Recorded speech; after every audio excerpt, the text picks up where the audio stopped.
Oy, nag-unsa ka diha, ha? Nag-unsa ka. Na aming dadalhin sa Nag-unsa Suga. ka diha, ha? Nag-unsa ka ba? Mag-uumaga na ng marating Ay namin ka ang lang, Aparay ha? Batay ka Cagayan. lang. Matapos ang Sa mahigit kanya, 12 ha? oras na biyahe mula Maynila hanggang Aparay.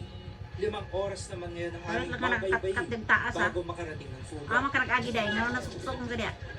Pagdating sa Pampang, agad namin ikinarga ang aming mga Aha dalang ka, tulog kagikan, sa aha, barkong karag-agi, aming ha? sasakyan Kailangan papuntang makaliho ka. Suga. Batay ka karon. 4 na oras din ang inabot ng pagkakarga ng mga pagkain at gamot sa barko.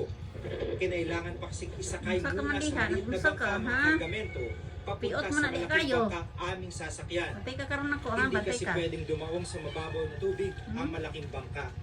Unsa ka diha dahil? Halos handa ng lahat sa aming Sa pagkalis imong kaliho, kakapasla ka diha da. Oh, naman. Naman, ha?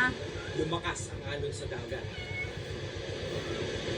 Nagdesisyon ng kapitan ng barko, hindi kami maaaring bumiyahe. Kaya ang bago naming problema, kung saan ilalagak ang may Nadubuang 15 di, ah, kinilagang bantay ka na gamot, parang. libro at pagkain na dala namin na noon ay nasa barko na. Ang simbahan ng aming naisip. Sa kanila namin ipagkakatiwala ang aming mga dala. Pero tumuto ang mga DSWD representative na aming kasama. Sa munisipyo daw kailangang dalhin ang goods.